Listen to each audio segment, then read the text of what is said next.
Magpaliwanag ka, huwag kang magtago sa mga spokesperson mo na nagpapalusot lang. With due respect, Honorable Arize, merong proseso, merong sistema, nagkataon lang na malamang may kumabuso. At yung pag-abuso na yon ay hindi mo pwedeng ituro sa kahit sino na walang preba. If we want to reform the system, let us reform the system through a transparent budget process. Huwag yung turo dito, turo doon kasi gulong-gulo na ang Pilipinas, gulong-gulo na ang mga tao. Let's base our comments, our statements on facts. Kaya balikan natin. Kung puputulin natin may I ang respond, uso na Mr. to, Speaker? May I respond? Yes, if I may, Mr. Speaker, Can we that's allow why my the question lady to is, finish? kung puputulin natin ang problemang ito, let us not have motherhood statements. That's a definite proposals to address the problem. So my question, Mr. Speaker, can the Honorable Arize enumerate the reforms that he believes are needed so that we will be guided to do this? Mr. Speaker, maliwanag po ang sinabi ko kung napakinggan niya. Sino po ang unang may responsibilidad? Ang Pangulo. 2023, GAA, sinalaula ng Kongreso.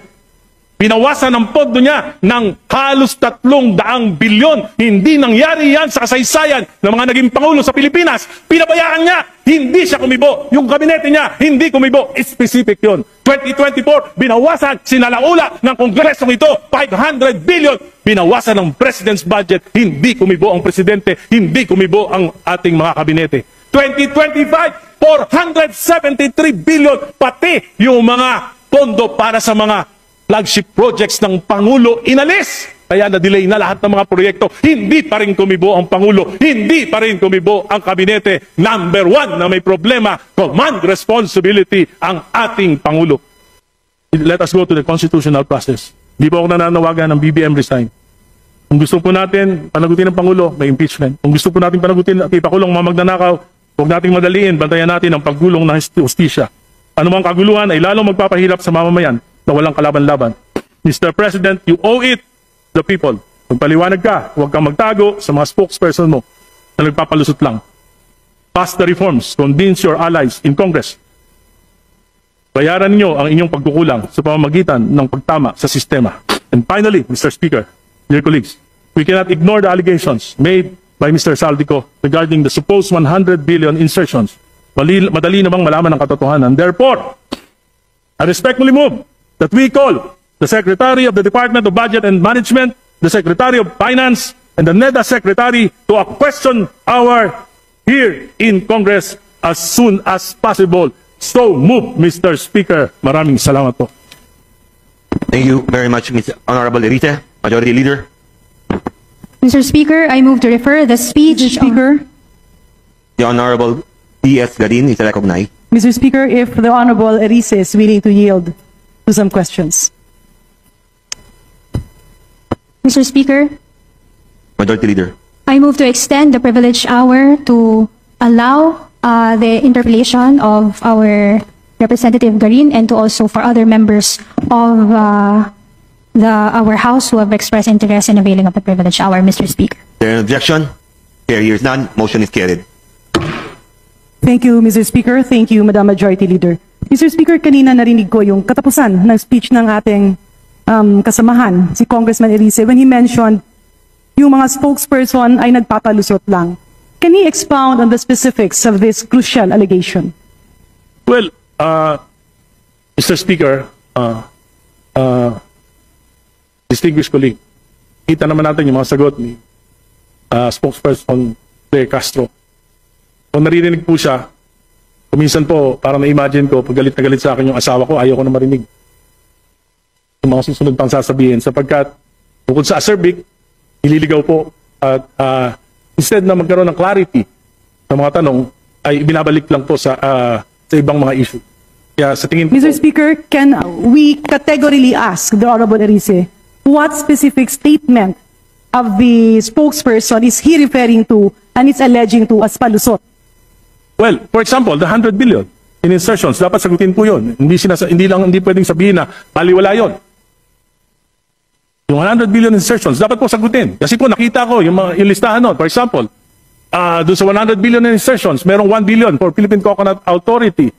Yung sa listahan ni Congressman Saldico, wala namang problema doon. Kung nagbago ang isip ng Pangulo at kailangan niya maglagay sa Philippine Coconut Authority, wala namang masama doon. Kung basta hindi ghost project. Kung tayo na nga sa Kongreso, nakakapag-palit tayo nakakapag-insert tayo, nakakapag-divert tayo, yung Pangulo pa kaya, budget niya yun, yung hindi pwede magpalit? In other words, Mr. Speaker, distinguished colleagues, ang sinasabi po ba ng ating kagalang-galang na kongresista ay yung mga ipinapasok na line item during the bicameral conference committee or the Committee on Appropriations of both houses are recommendations from the President? Yes. Mr. And he can Speaker, change his mind anytime. may you reiterate? Pasensya na po, medyo hindi po klaro yung last statement. You can check the... Yes, for example, as I have said earlier, Mr. Speaker, kung nagbago ang isip, because ang budget po ginagawa natin ng Executive Department January pa lang. So, bago po dumating sa atin yan, 8 months, 9 months, bago po yung approval, almost 9 months na.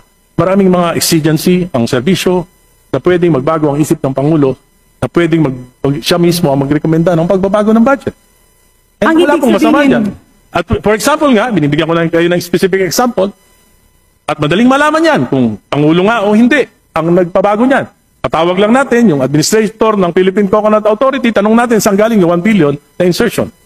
Hindi po ba Nalaman natin ang katotohanan. Hindi po ba nararapat, Mr. Speaker, distinguished colleagues, na ang dapat nating tanungin ay ang miyembro ng Bicameral Conference Committee dahil ito naman ang naging proponent doon sa mga alleged insertions. Ang sa akin lang, Mr. Speaker, distinguished colleagues, is orient me, my distinguished colleague, Honorable Erice, paano po ba ang nagiging sistema ng budget process? Kasi sa pagkakaintindi ko, ang budget poll starts during the month of March, where all cabinets present, defend their budget. It reaches the cabinet sometime in April, and after that, it goes through the series of vetting, after which it is transmitted to the House, both houses, Congress and Senate, for deliberation after the State of the Nation address.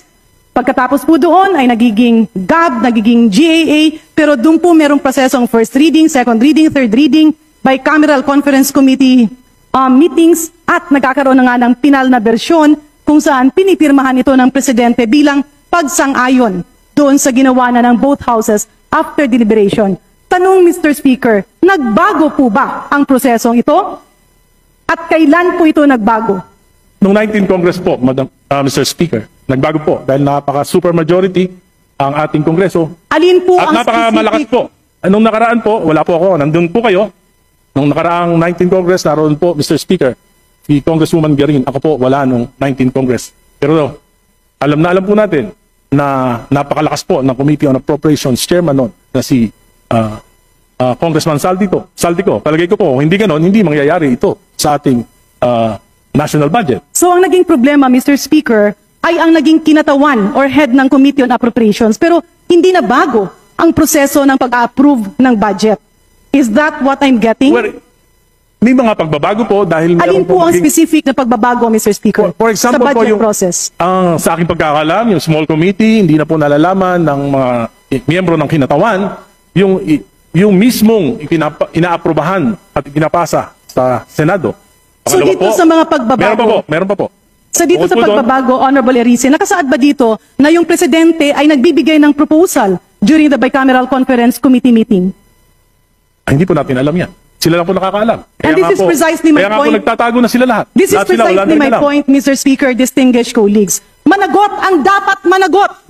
Kung That's- sino man ang lumait at nanggulo ng proseso ay dapat managot.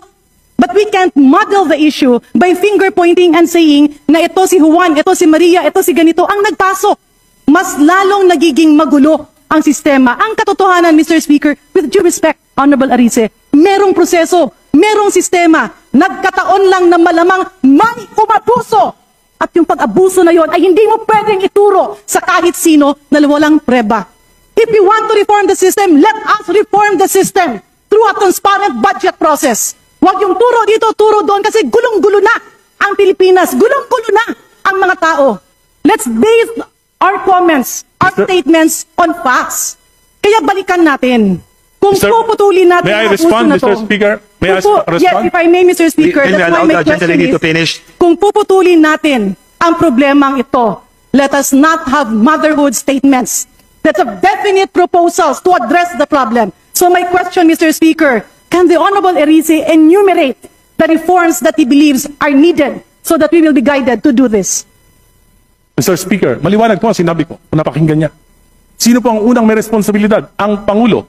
2023, GAA, sinalaula ng Kongreso.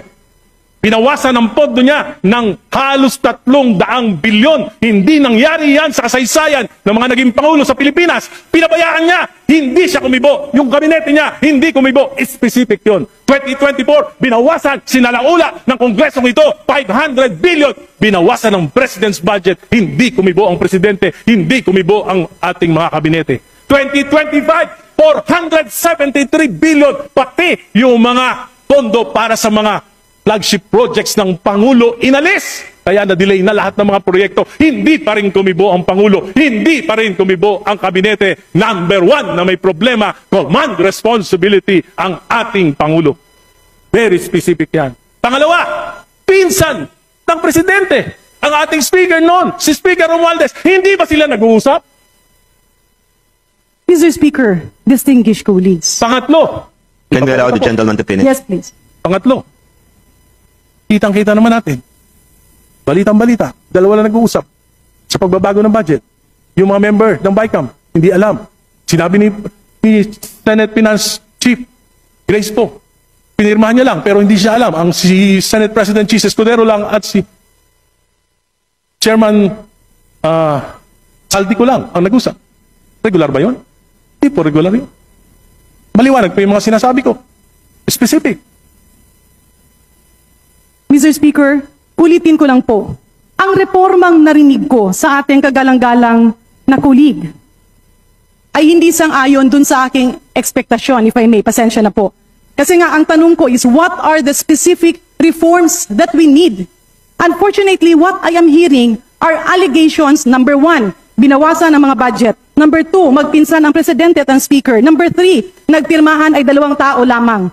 Mr. Speaker, distinguished colleagues, andyan nga ang problema. Nakita ngayon ay hinahanapan ng solusyon. And if we are talking about reforms, the reforms should actually be on accountability, on transparency. Ano pang reforma? Number 1, transparent budget process.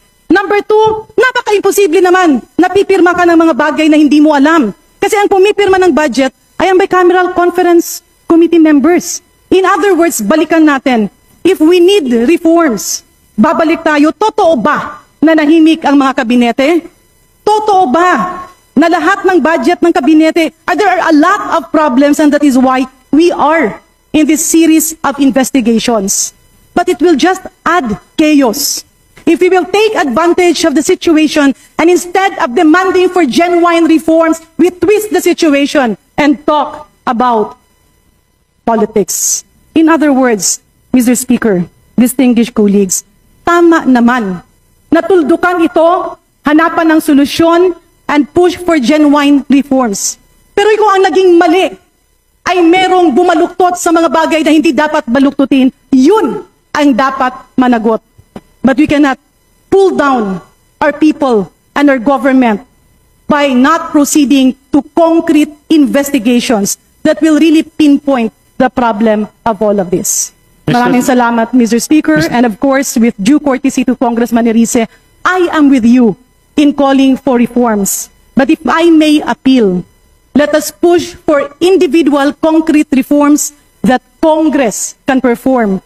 Maybe we can push forward for a situation like other parliaments, where members responsible for the budget are made to report on a quarterly basis, stating the update of each program, the rationale of each action, and the impact that it will provide to the Filipino people.